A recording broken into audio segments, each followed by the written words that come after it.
À l'approche du Royal Rumble 2026, pas mal de youtubeurs disaient que depuis peu la WWE va dans le bon sens, que le contenu livré présage du bon et aussi le lancement imminent d'une nouvelle génération de top stars dans le main roster. Du coup, on va faire un constat pour voir si la WWE a suivi l'optimisme des youtubeurs en parlant d'abord des bons choix, puis des mauvais choix, selon moi et beaucoup d'autres personnes bien sûr. Quelques heures avant le show, le poteau Erwan de notre Catch Squad m'a totalement fait douter lors d'un event où il a prédit tous les résultats et même sur des passages qu'il présentait et il a fait un sans faute, je vous le garantis, mais vraiment un sans faute. Par exemple, il a senti qu'il n'y aurait pas Bianca Belair et il a eu raison. Elle n'était pas dans ce Rumble féminin où les catcheuses ont tout donné pour que l'opener soit à la hauteur de l'event et une fois de plus, elles ont majoritairement assuré. Kiana James a eu du temps pour briller et elle a rappelé qu'en in-ring, elle a rien à envier aux autres. Idem pour Jordynne Grace qui a besoin de capitaliser, mais je vous le dis, en l'envoyant directement sur la championne majeure d'une main roster, ils l'ont pas aidé dans le booking, ils lui ont tiré des balles dans le pied. L'alchimie entre Rhea Ripley et Raquel Rodriguez a encore fonctionné. Et perso, j'apprécie quand Raquel Rodriguez boit, nettoie et noie ses adversaires. Le carnage de Lash Legend, c'était aussi une excellente décision. Ça permet de solidifier son statut de dangereuse menace qu'elle gère très bien. La longue présence de Charlotte Flair a été un bon apport pour moi. Bien vu d'avoir amené du côté d'NXT Sol Ruka, Keilani Jordan et Madame Jessie Jane, la Madame Jessie freaking Jane. D'ailleurs, elle a fait une bonne perf et elle a eu le droit à sa petite pop. Et ça, c'est très bien pour la propagande. Le trio, la petite bagarre là entre Julia, Asuka et Io Sky, c'était bref, c'était court, mais c'était super efficace. Ça a graille de ouf, c'était super yum, c'était du régal. Erwan avait dit que Sol Ruka serait dans le dernier carré et il a eu raison. En plus, elle a grave assuré. Il n'y a pas une surenchère de prise spectaculaire car vraiment, il n'y a pas la place pour ça dans le Rumble.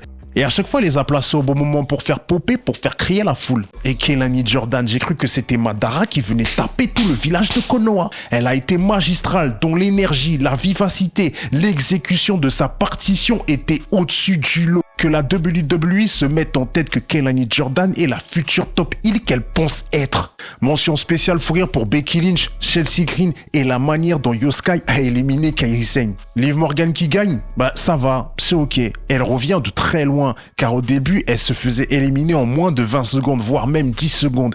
Et maintenant, c'est une top star qui assure dans son rôle de méchante, de sbelleuse, dure à contrecarrer. Donc, c'est ok. Par contre, ce qui est dommage, c'est que les top heels de NXT, donc Keilani Jordan et Madame Jessie Jane, la Madame Jessie freaking Jane. n'ont pas eu d'impact dans les éliminations. Après, je sais plus si c'était pareil pour le premier Rumble de Rhea Ripley.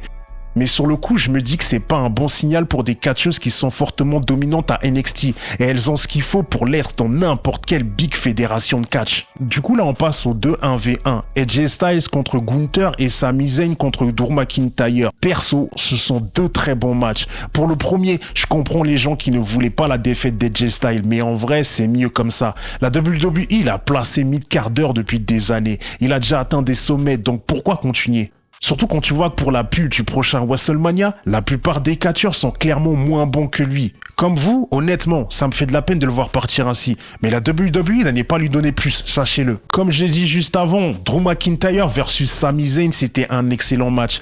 Par contre, il fallait pas donner Sami Zayn en adversaire pour Drew McIntyre parce que là, vraiment, ça devient insultant, très insultant. Le gars, ça fait des années que les gens attendent qu'il devienne au moins une fois champion majeur. Et là, devant un peuple qui le soutient comme never, on le fait perdre, sachant ce qui se passe après dans le Rumble. Non, là c'était trop, c'est vraiment insultant, c'est même plus qu'insultant à force. Il fallait lui donner un autre adversaire. Certes, même si le match était très bon, on aurait pu donner un autre adversaire à Drew McIntyre pour offrir un match excellent.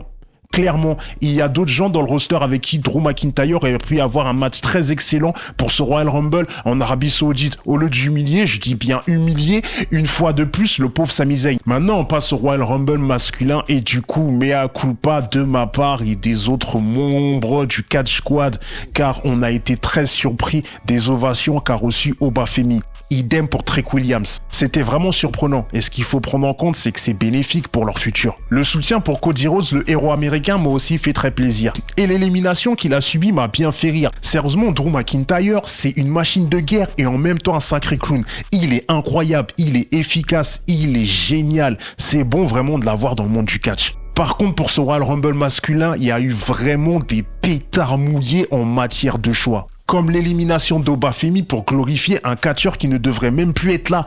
L'horrible élimination de Bron Breakker. Autant ne pas le faire catcher si c'est pour l'humilier comme ça. Et même Gunther, soi-disant construit comme une terreur qui se fait sortir comme un déchet par Roman Reigns pour une victoire accordée gratuitement car il n'a rien apporté dans l'histoire, la construction post-Royal Rumble. Moi, Roman Reigns, je l'aime bien, mais ça reste un très mauvais choix ce coup-là. Il a été champion pendant 3 ans.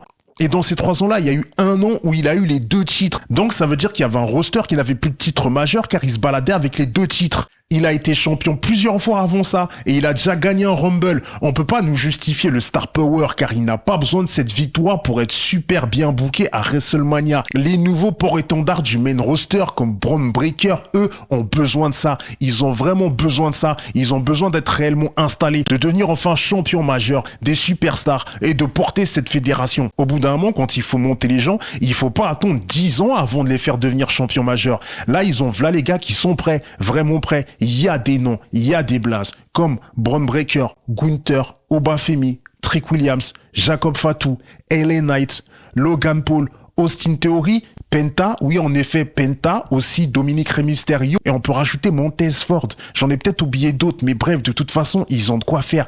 Ils ont v'là les gens, ils ont v'là les catcheurs qui peuvent faire briller et qui peuvent porter cette fédération à des sommets comme pas possible. Mais bon, apparemment, c'est pas ce qu'ils veulent faire.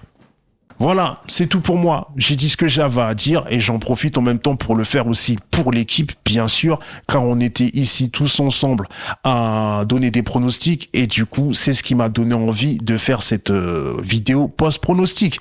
Mais voilà, ces vidéos juste après pay-per-view pour faire des résumés et tout, je pense pas que je pourrais en faire souvent. Je préfère m'attaquer sur d'autres vidéos pour être franc avec vous. Mais bon, bref, du coup, j'espère que vous avez kiffé, que ça vous a régalé. Merci pour tout. Et comme d'hab, on se retrouve très bientôt pour une prochaine vidéo.